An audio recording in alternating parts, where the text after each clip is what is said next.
fantastic location, well known for its kite surfing, and we'll meet the owner of Kitesurfing Lanka, Dil, where he talks about his passion for kite surfing, his focus on making sure the environment is looked after, and the feedback he's got from his guests and consumers, all the wonderful things that we do. So join me as we look at Kitesurfing Lanka.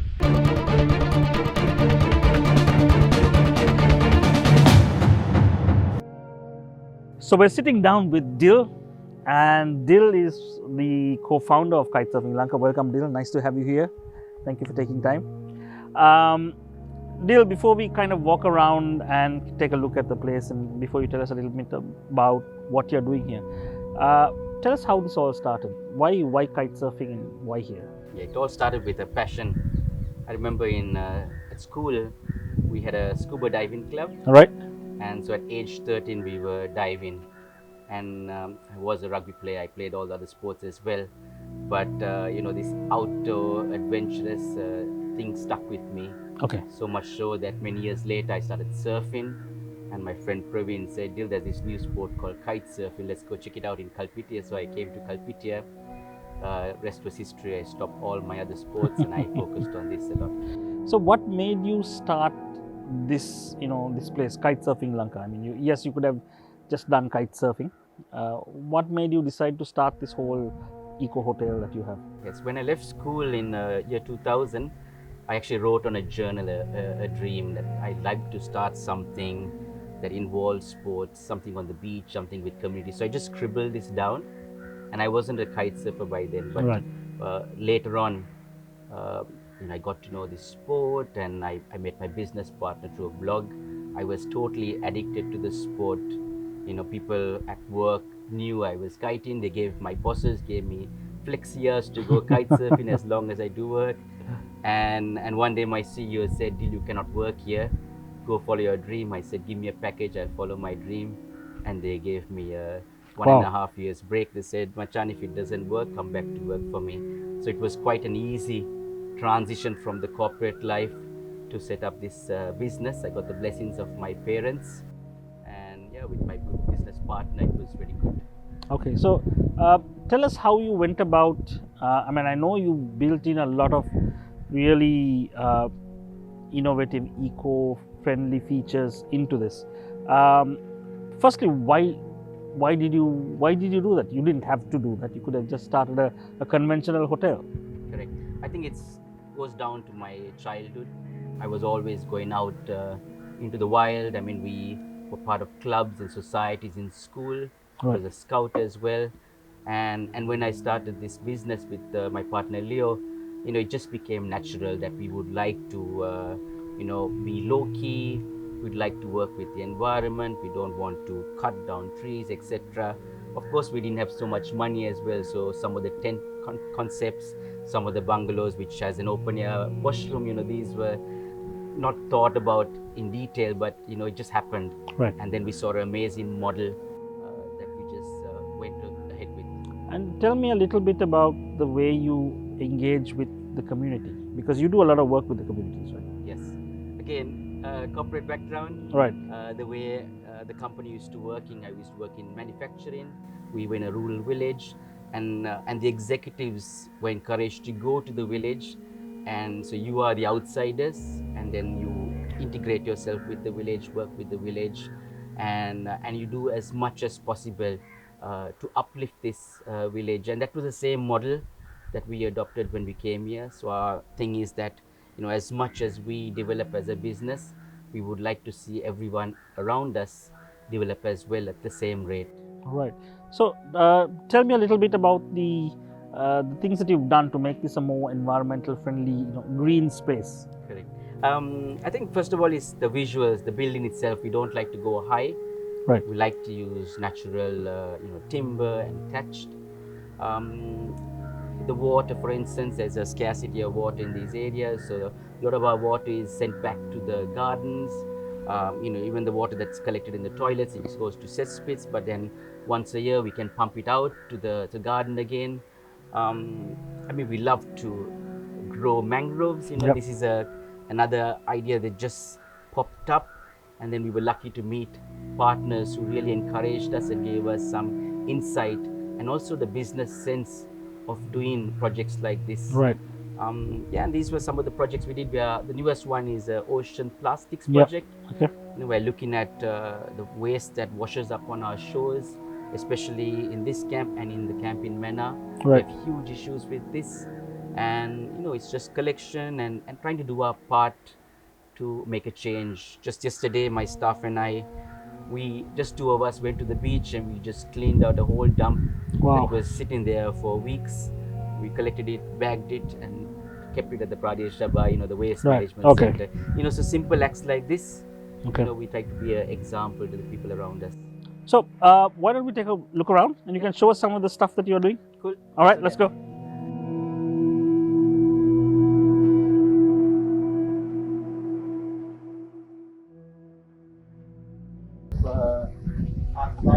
Right. This is our dining area. Okay. So it's a thatched roof. It's a very communal setting that we have in this camp. People who come to this camp, kite surfers are very, communal, Right. and they keep coming back every year to the country. So this entire thing was built by you guys.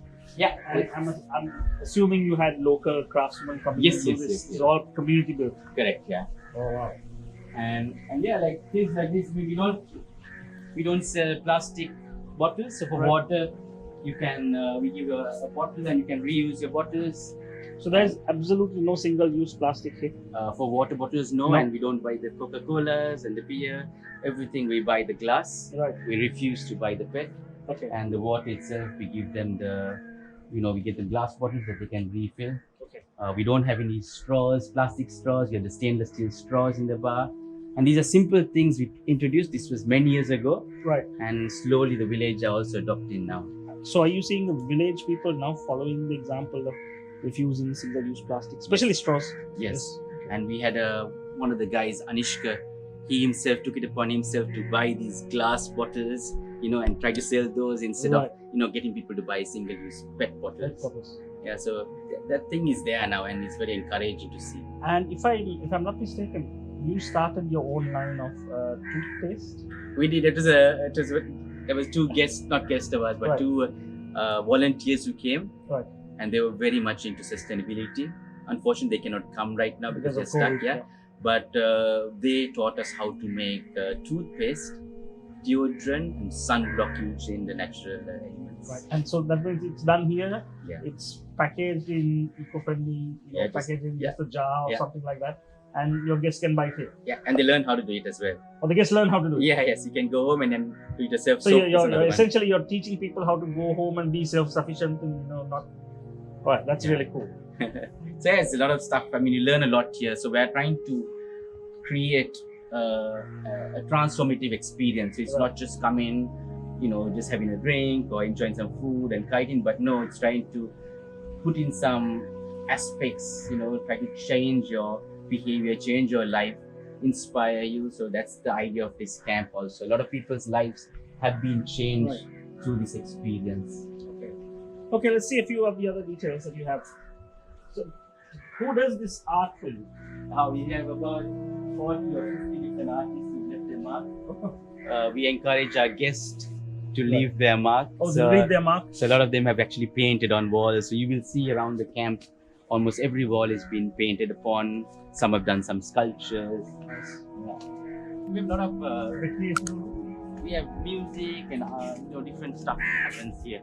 So in the season when it's very busy, we have a lot of artists coming and playing. Musicians, especially from the village, also they come and play. Nice. Yeah, it's quite good. I mean, we run a festival in April every year called the Wild Collective. Right. This is also with a theme on the environment. Okay. We ran it this year before, and it was the zero waste event. That's quite good.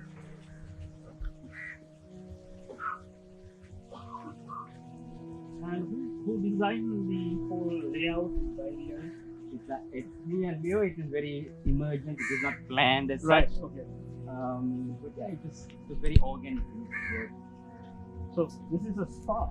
This is yes, because when you kite surf, you really your body is really battered. Right. So we need to loosen those muscles. We have also yoga, and we have a nice CrossFit gym as well.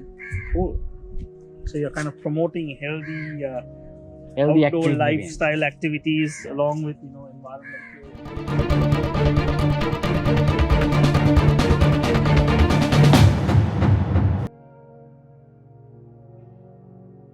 So tell me a little bit about how the COVID has impacted. So I was a bit lucky. I was in Australia in February where I was in a course, and we were talking about COVID, and we didn't actually think it would hit us that bad. And then when I came to Sri Lanka, then it really, the lessons I learned, we were able to quickly act. So we knew we had to cut down our expenses, etc. And some of our staff, we said, better to go home, stay with the families, and then the next day was a lockdown, total lockdown. So we are so lucky. It wasn't easy, so much so that our reserves could only take us about 3 months. So we had to reach out to our guests, and we did a fundraiser, and we were blown away at the response. We collected, I think, over 30,000 euro. Plus another family, they gave us almost 10 million rupees and said, cover your bank loans. You can pay us back in 2 years with almost 0% interest. Wow, that's amazing. And just like recently, another guest said he's going to give us a 20-year advance booking. So a 20-year advance booking. Yeah, so we are like blown away, but this just helps us so much in this time. And when I look back, I do not know what we did, but I think their lives have been impacted by this business. They've been inspired by this business.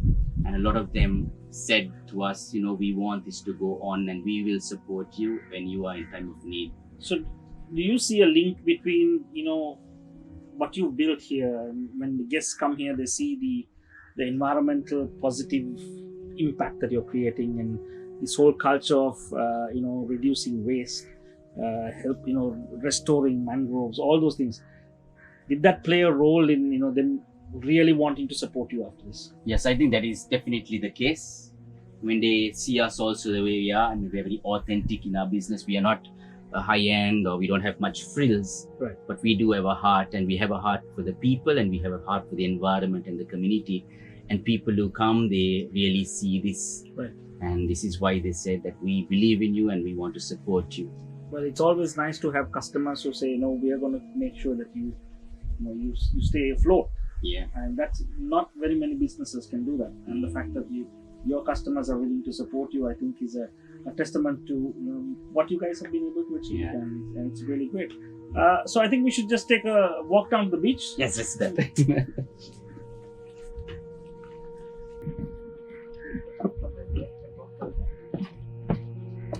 So, right on either side, we're seeing mangroves, and all this was planted by you, your guests, your partners. Yeah.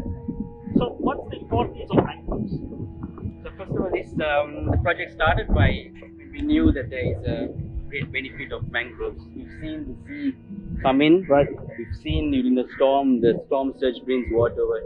And the best way to protect ourselves from this is to grow natural barriers such as these mangroves. So mangroves are very, great plants for us. They really create a barrier, but they also, suck in the carbon that's in the air. They're 5 times more efficient than a regular forest. And so Kalpitiya itself, when you look at it, we have the largest lagoon system and mangroves. Sadly, because of development, a lot of them are being destroyed. And it is the same with these areas. So we tried to bring back these forests that were there. And this entire stretch, as far as I can see, has been planted by you guys. Yeah, we've done about 4,500 plants to date. And we've had various people from all walks of life come and help us with this project. Some of our guests actually contribute. Some of the guests actually come to Sri Lanka and they say we want to kite surf, but we also want to contribute and plant some mangroves. So it's an amazing thing. So this is a kind of a unique way of offering a guest the means to kind of compensate for the environmental impact. I guess it is something like that. Something like that, where you say, okay, you're coming here and whatever, but you're also helping to preserve the environment, reduce your carbon emissions, and that's really I think great it's stuff. also a start. I mean, there's lots more we can do, but we have to start somewhere. Right. And this is a great start to start the conversations. There are kids who come Right. and they plant as well, and then they go to their parents. So it's a good conversation starter, and hopefully we can inspire other people also to do the same in their countries, their regions. Yeah. So Sri Lanka is leading the fight to replant mangroves. The former president has signed that. True. So this is a great help, I think, to the initiative. So hopefully people will follow this example. Yeah, maybe took it one step ahead also. We're trying to start a small nursery and encourage the villagers to find the saplings, Right. plant it, and we will find the funds for you. So you're buying it off the villages? Yes. Okay, so that means you're making them part of this solution as well. True. And then, so there's a vested interest in the villagers to be part of this. They see a benefit for them, benefit for you. It's a win-win-win. Yeah. There's also other aspects. There's tourism that can revolve around the mangroves. Right. In terms of bird watching, in terms of looking at the animals around these things. There's so many other products you can do in this village. Everybody wants to do kite surfing, but I tell them, guys, there is much more you can offer, and you don't have to copy the others. There's other things you can do, and so we're trying to encourage them and educate also.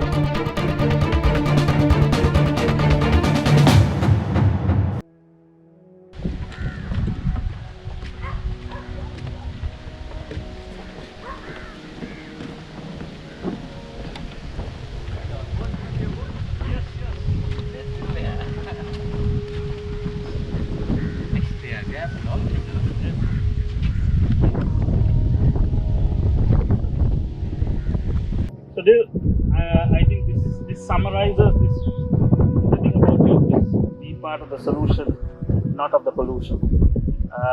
And I think this is something that you guys have been able to embody really well. And what we are hoping to do is to raise awareness of outfits like you who have been able to push the boundaries of conservation, perfection, but integrated into their business. And who can show everybody that it just makes good business sense. Okay? It's not just CSR and fancy thing, it's actually valuable business value that is delivering for you. I think that's what we do. Yes, and a lot of people are afraid sometimes to just do it. And I would say just do it. I mean, I just did it with my partner. Right. We just started growing the mangroves and something beautiful came from it. And in the same way, don't wait for tomorrow. Don't wait for other people to say, come and support you. I would say you start it yourself. And yeah, and it will benefit you. And I think the world is such, the universe is such that it will honor the commitment that you have. Wonderful. Thank you so much for having me. Thank you. All the best. Thank you.